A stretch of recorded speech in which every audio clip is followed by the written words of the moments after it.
नमस्कार, सिटीजन में आपका स्वागत है।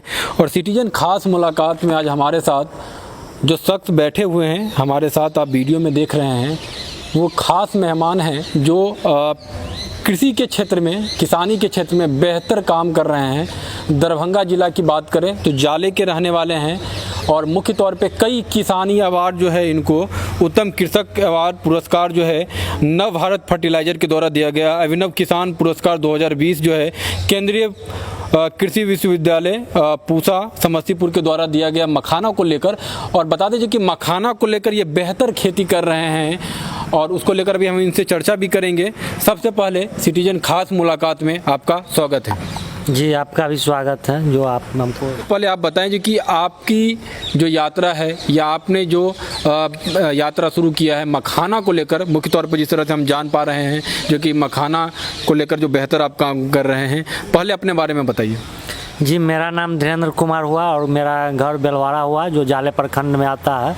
तो मैं रिसर्च स्कॉलर ललित नारायण मिथिला विश्वविद्यालय का हूँ। सोशियोलॉजी से मैं PhD कर रहा हूँ। तो मेरा जो खेती गृहस्थी कार्यक्रम है वो पूर्व पराया मेरे पूर्वज से ही होते आ रहा है और मैं बचपन से देख रहा हूँ। तो मैं जो जहाँ रहता हूँ वहाँ खिरोई नदी बहती है और मैं अपने इलाके में बराबर प्रत्येक साल लगभग बाढ़ की स्थिति यहाँ एक तरह से अभिशाप बन चुका था। तो मैं थोड़ा सा इसमें कहा कि परिवर्तन करके देखते हैं और कुछ नया करते हैं। तो चूँकि यहाँ मुख्य रूप से 2 फसल ही किसान ले पाते थे, रबी में गेहूँ और खरीफ में धान, और अमूमन प्रत्येक साल धान में लॉस ही जाता था, यहाँ तक कि पूंजी भी नहीं निकल पाता था बाढ़ के कारण।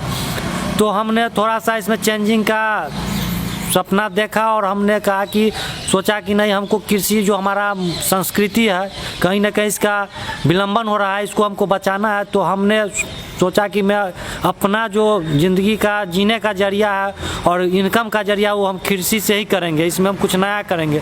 इसी क्रम में हम कृषि विज्ञान केंद्र जाले दरभंगा और मखाना अनुसंधान केंद्र दरभंगा दोनों से संपर्क में आए। वहाँ होने वाले प्रशिक्षण परिभ्रमण कार्यक्रम में शामिल हुए और हमें वहाँ पता चला कि मखाना तालाब में नहीं बल्कि उससे बेहतर खेत में भी किया जा सकता है। और मखाना हमारा संस्कृति था, हमारा पहचान मिथिला, जो हम क्षेत्र में आते हैं मिथिला आता है, वो हमारा पहचान माछ, मखान, तालाब, पान, ये सब हमारा संस्कृति है। तो कहीं ना कहीं उसको भी हमें बचाना था। तो हमने प्रयोग के तौर पर मखाना और सिंघाड़ा का खेती को चुना।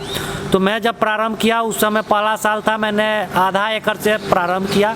तो हमें उसमें अच्छा लगा, मुनाफा लगा। तो फिर हम दूसरे साल उसको 7 एकड़ में लेकर के गए और तालाब से बेहतर हुआ। जब हम शुरू किए तो थोड़ा सा परेशानी भी आया, लोग का कमेंट भी आया कि ये मलाह का काम है, ये तालाब का चीज़ खेतों में नहीं होगा। मैंने उस चुनौती को स्वीकार किया और मैं कहा कि जो भी होगा परिणाम को बाद में देखा जाएगा, मैं करूँगा। और मैंने किया और मैंने देखा कि तालाब से बेहतर परिणाम आया। और यह जो भ्रम था लोगों के अंदर कि अब मलाह ही कर सकता है, नहीं, किसी भी जाति के लोग, किसान इस खेती को कर सकता है। तो मैंने 1 एकड़ पानी में, 1 एकड़ से 3 एकड़ पानी में मखाना का खेती किया और पहला साल हमको 3 लाख के आसपास मुनाफा 7 एकड़ खेत से आया। और इस बार मैंने फिर उसको बढ़ा करके 12 एकड़ पर लाया है, जो प्रति एकड़ हमको 50,000 रुपया यानी कि शुद्ध मुनाफा, सारे लागत काटने के बाद हमको 6 लाख रुपया इस बार मुनाफा आ रहा है सिर्फ एक मखाने के खेती से। और उसके बाद हम उसी खेत में सिंघाड़ा ले लेते हैं और फिर हम जब खेत सूख जाता है तो एक फसल रबी लेते हैं। यानी कि जो हम गेहूँ की खेती कर रहे थे उसमें कर ही रहे थे, सिर्फ हमने एक खेती धान को छोड़ दिया और उसके बदले में हम मखाना और सिंघाड़ा 2 फसल ले लिया, जिससे हमको बेहतर इनकम हो रहा है और हम एक बेहतर नौकरी जो करते हैं उससे बेहतर ज़िंदगी जी रहा हूँ और उससे बढ़िया महसूस कर रहा हूँ। चलिए, दूसरी तरफ आप कर रहे हैं कि आपको बता दीजिए कि जब कोविड के समय जब लॉकडाउन लगा तो पूरे बिहार में जिस फसल को या जिस प्रोडक्ट को आइडेंटिफाई किया गया उसमें मखाना भी था। मिथिला मखाना पूरे विश्व में प्रसिद्ध है। उसको लेकर सरकार ने अलग अलग योजना लेके आई, मखाना को लेकर बेहतर तरीके से सब्सिडी प्रोग्राम लेके आई। किस तरह से इसको विश्व स्तर पे जो है उसको लेकर सरकार जो है लगातार हमने देखा जी कि किस तरह से इसको आगे बढ़ाया गया। क्या कहेंगे मखाना को लेकर, जिस तरह से सरकार का सब्सिडी को लेकर या अलग अलग प्रोग्राम जो है आया उसको लेकर, उसका कुछ बेनिफिट आप किसानों को लेकर कुछ बेनिफिट मिला? देखिए, सरकार का यह कदम तो सराहनीय है, लेकिन जो जेन्युइन किसान तक यह पहुंचना चाहिए, किसान को मिलना चाहिए, वो मिल नहीं पा रहा है या पहुंच नहीं पा रहा है। और किसान को इतना समय नहीं है कि वो बार बार किसी सरकारी ऑफिस का या सरकारी महकमे का पीछे पीछे वो सब्सिडी और चीज़ के लिए घूमता रहे, चूँकि उसके पास अगर उस काम के लिए घूमता रह जाएगा तो वो अपने खेतों में समय नहीं दे पाएगा। तो सरकार को इसको थोड़ा सुलभ बना करके किसानों तक पहुंचाना होगा।